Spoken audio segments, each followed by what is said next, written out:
Hello and welcome to Shaka Extra Time. I am Paul Ndiho, and joining me on Facebook Live is Shaka Sali himself, aka the Kabale Kid. Hello, Shaka. Hello, Paul. How are you? Hugely terrific. And a warm welcome to you, all our Facebook followers watching us live here in Washington. Today we are once again taking your questions, and I'm glad to say that Shaka is right here ready to take your questions. So let's start. There are so many things happening all over the world, but I think it's important that we start in France. Emmanuel Macron's party seems to be doing very, very well. They almost swept the primaries. Let's see how they do in maybe 2 weeks' time. No, in 1 week's time, as a matter of fact, because the French Legislative Assembly, they normally go through two rounds.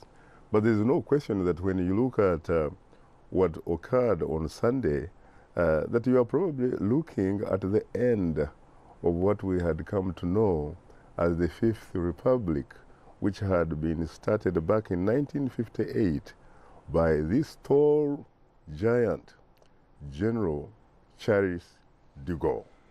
1958, my friend. Interesting. There's something fascinating about French politics.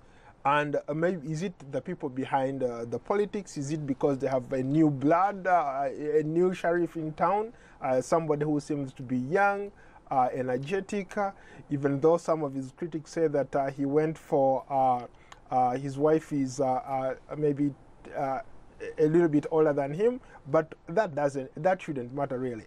One of the giants that inspired me really to become a journalist is a man called George Padmore, the author of, among other things, Pan-Africanism or Communism. And in that book, he talks about, for example, the different types of European colonialism. And when it comes to the French colonialism, he talks about it as being logical, especially because for them, they did not think that you were different from them, rather than that for them they thought their culture was superior than yours. So basically all they wanted to do now is to kind of like interact with you, teach you, and eventually you sort of assimilate and became a civilized, at least in their words, a French gentleman or a French lady. So he said their colonialism he thought was logical, and there are a lot of studies, in fact, which suggest that the French have historically been very philosophical, very intellectual. And so when you think about it, they are probably carrying out in this modern day a sort of revolution through the ballot box rather than the bullet, even though, of course, at one time they used the bullet, especially through those days after the French Revolution, and we're talking about people like Emperor Napoleon Bonaparte. In fact, you remind me of something when I was younger, studying the French Revolution and European colonization of, especially the partition of Africa. I'm reminded of the fact of how, the French opted for assimilation or assimilado, and the British or the other people opted for colonialism, which is very, very different style. But when you look at the French some of the French colonies, especially in West Africa, they had totally different experiences as opposed to the Brits, people who are colonized by the British. For us, I will speak for where I come from, like in Uganda, the British did not pretend that they liked us. No. Or they wanted us to be close to them. That's why they introduced, for example, either indirect rule, meaning governing you by proxy through your own traditional leaders, or in some cases like Kenya, Rhodesia, now Zimbabwe, and Zambia, and then South Africa and other places. That's why they decided these were settler colonies. These were territories which were never to be politically independent under the indigenous African people. Now, the French, of course, did not simply talk the talk, because they went on to sort of demonstrate in practice.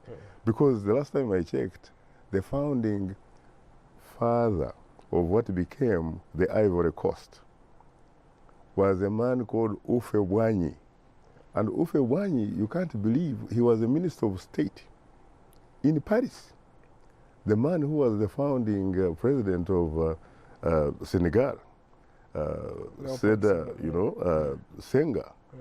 The man was the chief grammarian of the French parliament. This is during colonialism, my friend. There is something about that, but let's go back to Emmanuel Macron's party. This is unknown. He just really became a president of France out of nowhere. Nobody expected him to be where he is. It seems like right now everybody is gravitating towards this party. What makes him tick? The guy is probably a genius, frankly. Let's face it, he's only 39, except that he also marries, of course, a wife who happens to be 24 years older than him. They first met when he was 15.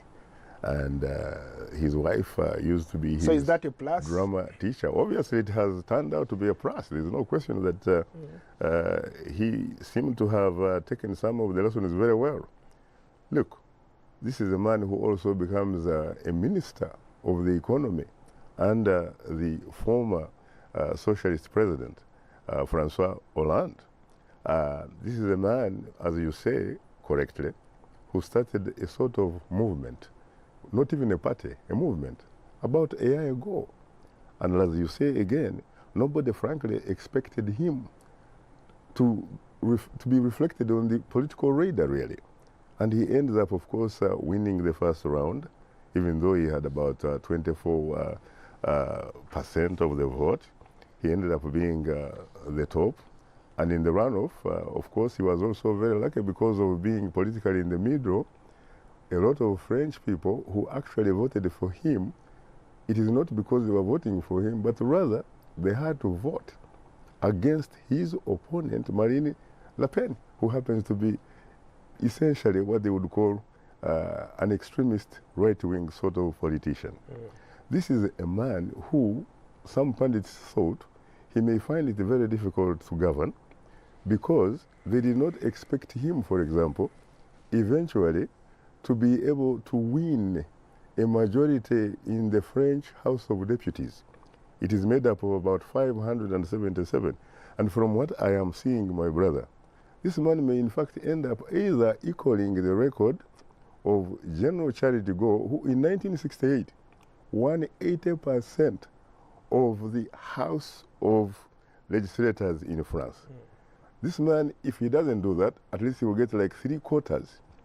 And what does that mean? It means, of course, he can govern almost in any way he wants because he will have a very, very comfortable majority. And some of these people who actually won elections by associating with him did not have, like him, any political experience. These were very young, beneficiaries perhaps of the new method of communication, the almighty social media. So we are actually looking at the power of the social Rwanda, media. A young guy from Rwanda who was in France, who actually won his primary. He might become one of the first few Africans member of parliament in that French parliament. Yeah, obviously he will not be breaking any record because there have been some Africans that in fact have been part of either the House of Deputies or even in fact members of the cabinet for that matter. But it's very significant that these guys who are very young, political novices, end up winning these very important elections. And also, again, it comes out to say, by the way, that when people talk about the combination of the changing demographics and the proliferation of social media, that this could actually change the world. It seems to me that it is changing France right now. Well, there is a saying that all politics is local, so let's maybe shift the conversation to Washington, D.C. here. Correct. There is a lot of stuff happening, especially all the heads of the Justice Department here testifying on Capitol Hill. Attorney General Jeff Sessions is being questioned as we speak. His deputy appeared earlier. They all seem to be talking about the Russia. What's going on? the Russia that you call the Russia is probably the political elephant in the room. Mind you, this goes to show that this country, contrary to what some international pundits have been saying about the viability of the system of government of the United States, in fact, it goes to show that you are talking about a country that prides itself on the strength of its institutions as opposed to strong men, just like where you and I come from. So we are basically looking at a system of government play out.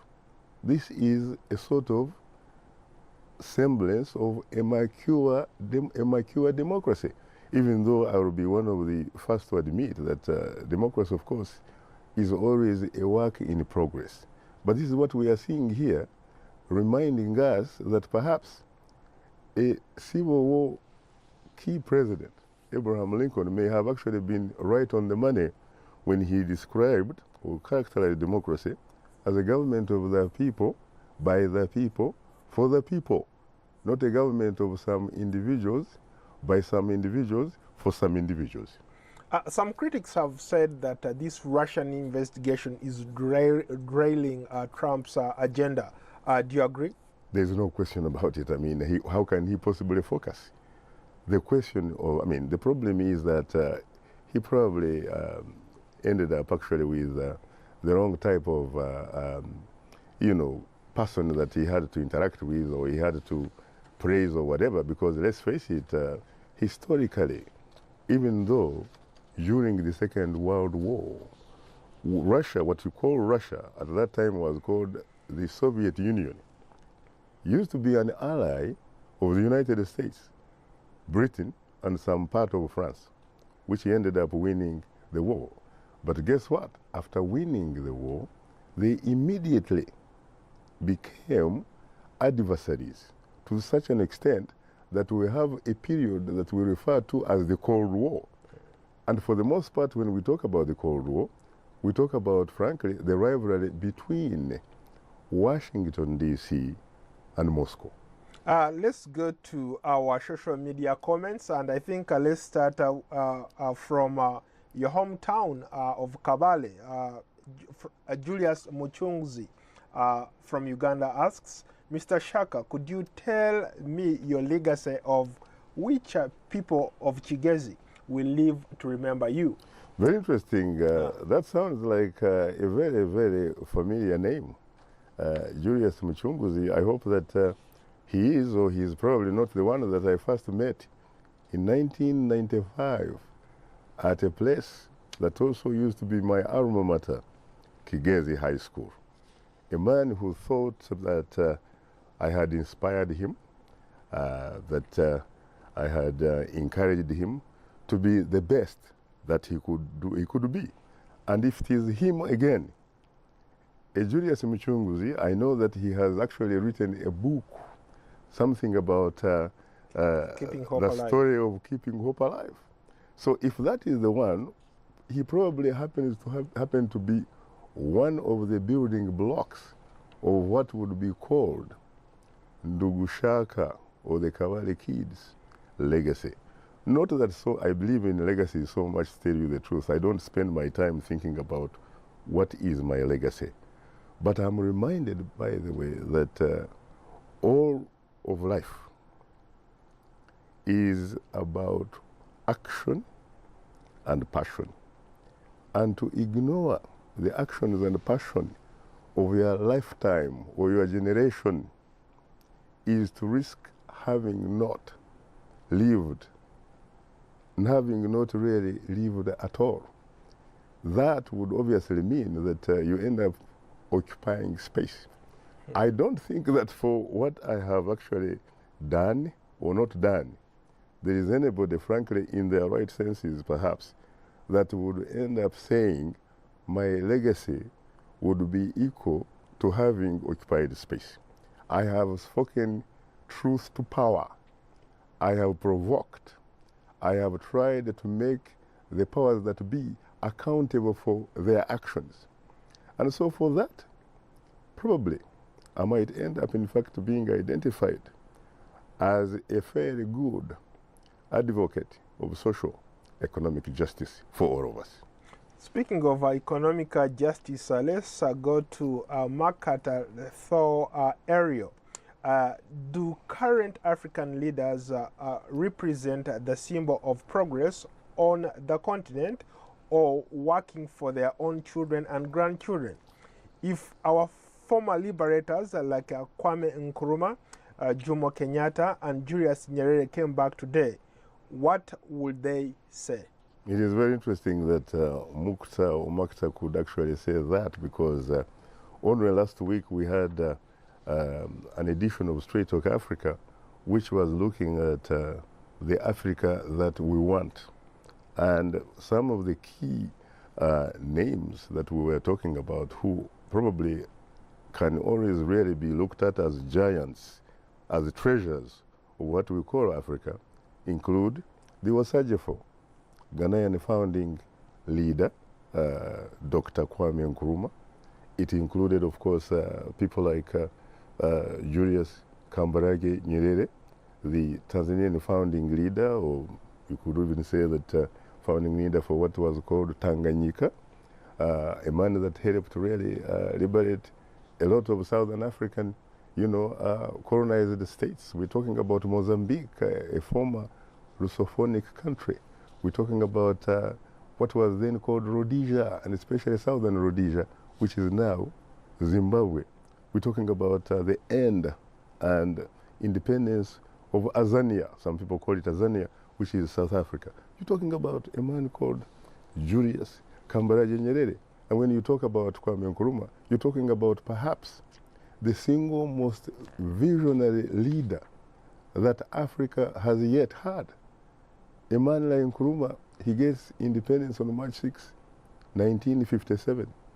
A man who comes from Crawford, a very small village, Paul, by the way, because I have been there with his daughter Samia.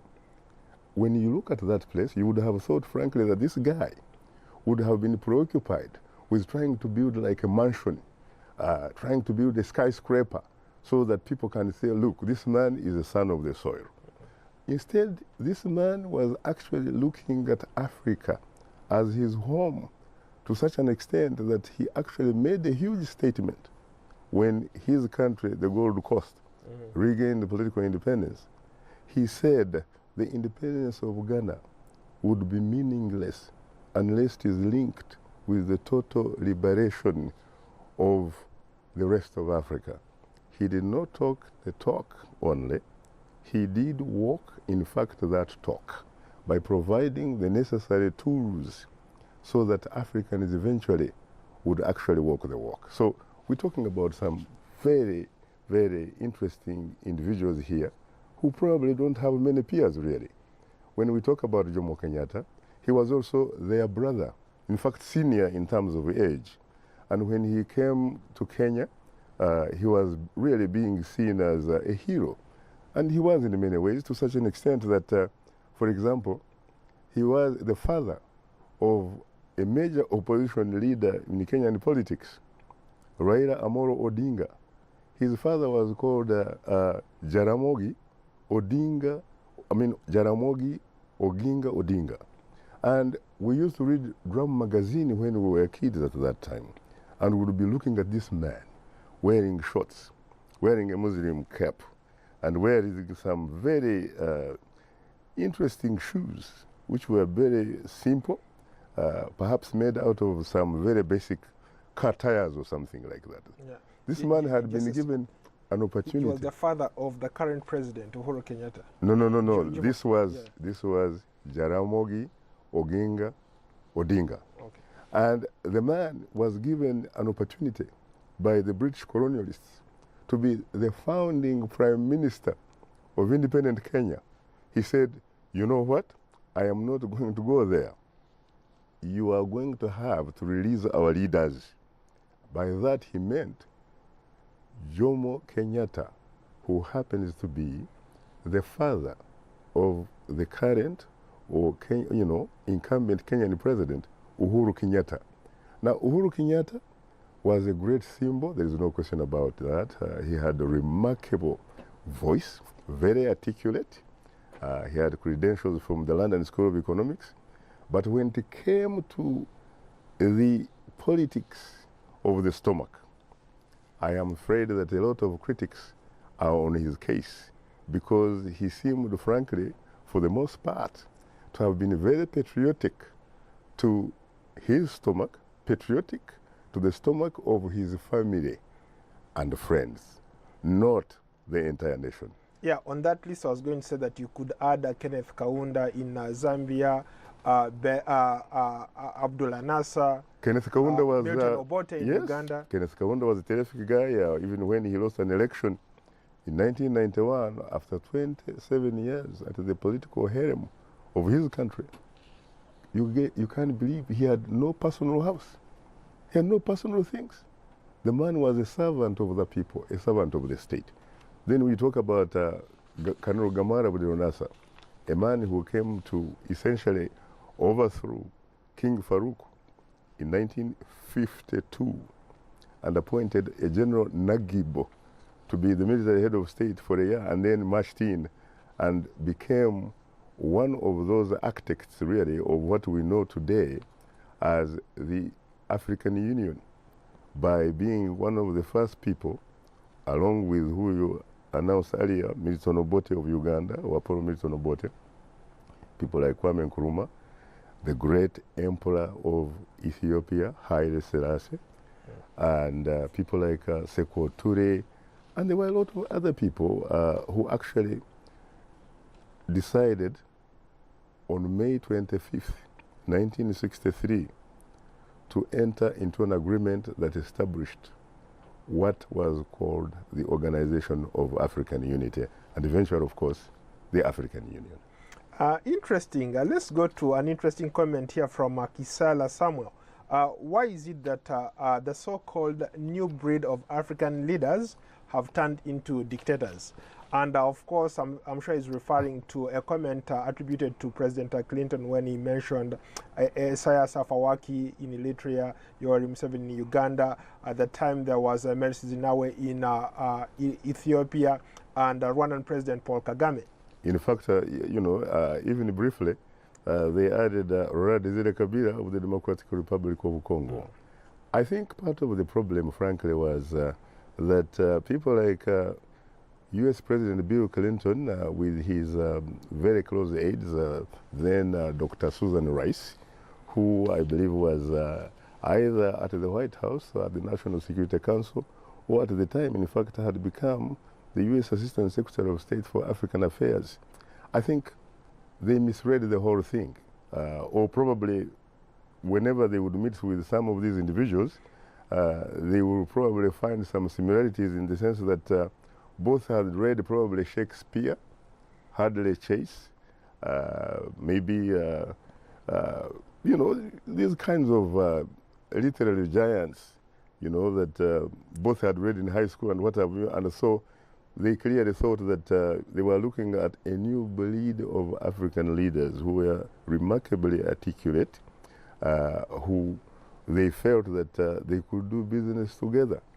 It is also quite possible that they basically were simply playing with words, because there are people who have said that these people, it's not frankly that they were ever non-dictators. These people were essentially dictators, and therefore should in fact have been characterized, perhaps, these are their words, not mine, a new breed of African dictators, rather than a new breed of African leaders, because they argued these would be eventually, or become eventually, the beacons of hope for African democracy. But from what you have said, you could help me to answer this question. You go back to Asmara, Isaias Afwerki. Come a little down to Addis Ababa, Meles Zenawi. Go to Kampala, the Ugandan capital, Yoweri Museveni. Go to Kigali, Paul Kagame. And in fact, you could end up going again to DRC, even though between those, them and Kabila fell out immediately. And they even helped, in fact, some of their friends in Rwanda and Uganda and Burundi to figure out a way of, you know, kicking them out of office. So if you can answer that question for me, have you seen any semblance of democracy between Asmara and Kigali? Well, there seems to be no difference, but on the particular question, I will not comment. I see. Okay, so let's move on to Emmanuel Smoky. Why do most African leaders preach what they cannot do? Well, that obviously is a very subjective question, because I think that there are some African leaders who probably preach water and drink water. But I think I would agree with him that there are situations where a lot of African leaders preach water and drink red wine. Okay, I think we have time for one quick question. Let's go to Kula Masenda from Zambia. Mr. Shaka, does sovereignty allow persecution of citizens, especially perceived political opponents? Well, first of all, I think I should in fact conclude what I just said about people who preach water and end up drinking red wine. Because the question, frankly, was why? I think perhaps these are people, frankly, who do not believe in anything other than their stomachs. The stomachs of their families and friends, and certainly not the stomachs of their communities or societies, because if they did, mind you, these have incredible power. They have incredible opportunity to deliver goods, and yet when you go to those types of countries, there is the absence of service delivery. There is the absence of people having access to medical care, good schooling, and what have you. But when you talk about the other question that you said was about what? Sovereignty. Sovereignty is, by the way, I think mischaracterized there, because sovereignty, in fact, means people. If there is sovereignty, it has to be a reflection of the people, because it is the people who are supposed to have power. But that can only happen, my brother, in a society that has policies and is governed in a manner that reflects social, economic justice for all. Very briefly, what are you talking about tomorrow on Straight Talk Africa? Tomorrow we are going to look at women empowerment. We're going to look at the obstacles that women face, the opportunities also that are available to them. That is pretty much what we are going to be talking about, because sometimes I frankly don't understand why there are people that look in terms of gender differences when society should actually be doing things that reflect the reality of our societies, meaning the mother and the father, the sister and the brother. So that's how we are going to be looking at it, my friend. We're going to be talking about how daughters and sons should be on the same page. Very briefly, what could South Sudanese learn from this whole experience? They have had a series of situations where we don't know what's happening in South Sudan. I think part of the problem, frankly, are some of these regional groups which have the power to make a difference. They don't seem to be doing it, perhaps because of selfish reasons or selfish interests. I think people and leaders in South Sudan need to come out and see